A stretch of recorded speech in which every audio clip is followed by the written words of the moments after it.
Hello អ្នកសួស្តីអ្នកនរគ្នាវិលមកជួបគ្នាមកទៀតហើយជាមួយនឹងវីដេអូថ្មីវីដេអូនេះខ្ញុំនឹងបរៀនអ្នកនរគ្នាអំពីការបង្កើត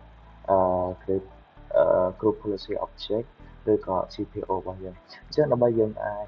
បង្កើតនៅ GPO ឬក៏ group policy object បានយើងចូលមកលើ MC របស់យើងអូខេបើសិនជាយើងទាំងអស់គ្នាអត់ទាន់បានឃើញ group policy របស់នេះទេអញ្ចឹងយើងអាច click ទៅលើ file បន្តមកទៀតយើង add ឬក៏ remove snap នេះបន្តមកទៀតយើងយកពាក្យរើសពាក្យខាង group policy option នេះលើគេបន្តមកយើង add បន្តមកទៀតយើងអូខេអញ្ចឹងយើងនឹងចេញមកក្រៅនៃ policy object អញ្ចឹងឥឡូវយើងចូលដើម្បីពីអ្នកនរគ្នាយើង click ទៅលើ group policy object click ទៅលើ forest បន្តមកទៀតយើង click ទៅលើ domain បន្តមកទៀតវា domain របស់ខ្ញុំអូខេអញ្ចឹងយើងលើ domain របស់ខ្ញុំទៀតនឹងចង់កាត់ group policy ទៅលើ object ទៅលើ Lumina អញ្ចឹងខ្ញុំចង់បង្កើត GPO នៅលើ student នេះអញ្ចឹង student នេះតើ student មាន user ឬក៏អត់អញ្ចឹងយើងអាចមើលទៅលើ Active Directory របស់យើងលើ domain បន្តមកទៀត IP បន្តមក student នៅលើវាមួយអូខេអញ្ចឹងមាន user រៀងច្រើនដែរអញ្ចឹងខ្ញុំចង់បង្កើត policy ទៅដល់ user ហ្នឹងខ្ញុំ click ទៅលើ student ខ្ញុំ create GPO បន្តមកទៀតខ្ញុំដាក់ឈ្មោះអឺ GPO របស់ខ្ញុំអញ្ចឹងខ្ញុំមាន list GPO របស់ខ្ញុំដែរអញ្ចឹងទីមួយគឺ disable control panel អញ្ចឹងចូលទៅលើ VMware របស់យើងថាបានអត់យកផាកបានទេអញ្ចឹងdisable control panel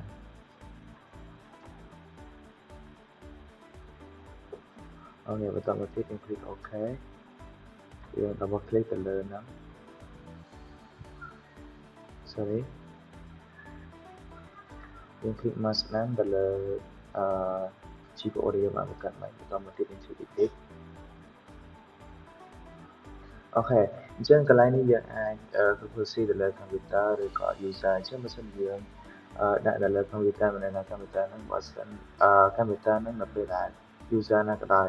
ដាក់នៅលើ computer ហ្នឹងគឺវាជាប់ជាមួយនឹង policy មិនហ្នឹងហើយអញ្ចឹងតែបើយើងដាក់លើ user វិញអញ្ចឹង user ណាក៏ដោយ user ហ្នឹងបើសិនជាដាក់នៅលើ computer ណាក៏ដោយក៏វាជាប់ជាមួយនឹង policy ហ្នឹងដែរអញ្ចឹងខ្ញុំមកស្ដាំទៅលើ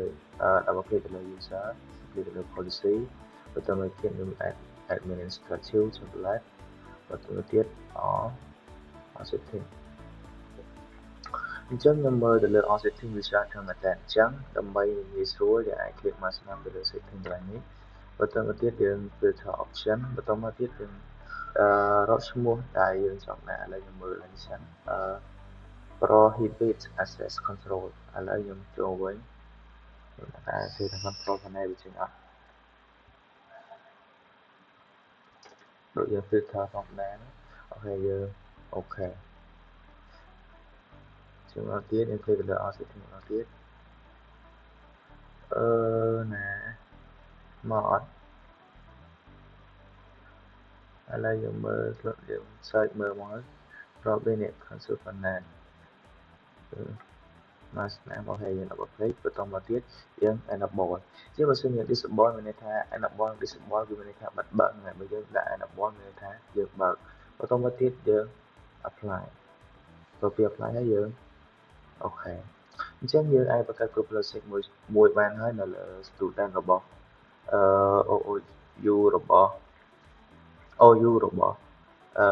UPP របស់យើងគឺអាចបិទបានអូខេចឹងយើងបានមួយហើយនៅលើ student នេះដែល student នេះមាន user ជាច្រើនដូចជាខ្ញុំបានបង្ហាញមកដូចជាអីគេនៅក្នុង OU នេះ student នេះលើយាមួយ AP នេះមាន user អញ្ចឹងមិនថាយា1យា2ឬក៏យា3ឬយា4នោះទេនៅក្នុង OUPP គឺវាជាប់ policy group policy ហ្នឹងទាំងអស់អញ្ចឹងទី2ដូចជាការ disable task manager ឥឡូវខ្ញុំមកវិញខ្ញុំ click មួយទៀតអត់មើលខ្ញុំចូលទៅលើ student ដែរខ្ញុំ click មកស្ដាំទៅលើ GPU វាថា remove task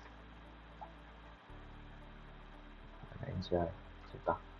អូខេខ្ញុំអូខេបន្តមកទៀតខ្ញុំមកស្ដាំខ្ញុំ edit ខ្ញុំចូលទៅលើ user ដែរ policy មកđây mình vềលើ policy ឡើងបន្តមកទៀត administrative តមក all setting អូខេចឹងខ្ញុំរក remove remove អីគេអក្សរ on នៅក្នុង com ចឹងមែនតើចឹង filter មកហើយណាថា task ប៉ុណ្ណឹងអូខេមកទៅលើ all setting ម្ដងទៀតមានអត់ទេមានតែប៉ុណ្នេះចាំមើលនេះណាមានអត់ remove from នេះ remove task manager អូខេយើង double click ទៅលើវាបន្តមកទៀតយើង enable ដូចរាល់ដងយើង apply sensory ហើយយើងអូខេចឹងយើងបានគ្រប់ policy ពីរហើយមាន export remove task manager អូខេបើសិនយើងចង់បានគ្រប់ policy ផ្សេងទៀតអញ្ចឹងយើងធ្វើដដែលមកហើយយើងអាចតេស្តទៅលើ user ថ្មីមួយទៀតអញ្ចឹងនេះជា list ទាំង20ដែលខ្ញុំនឹងធ្វើការបង្កើតគ្រប់ policy object អញ្ចឹងវីដេអូនេះយើងក៏បានមកដល់ទីបញ្ចប់ផងដែរអញ្ចឹងយើងនឹងបន្តទៀតជាមួយនឹងការបង្កើតគ្រប់ policy object បន្ថែមទៀតនៅវីដេអូបន្តអូខេអរគុណជួបគ្នានៅវីដេអូក្រោយ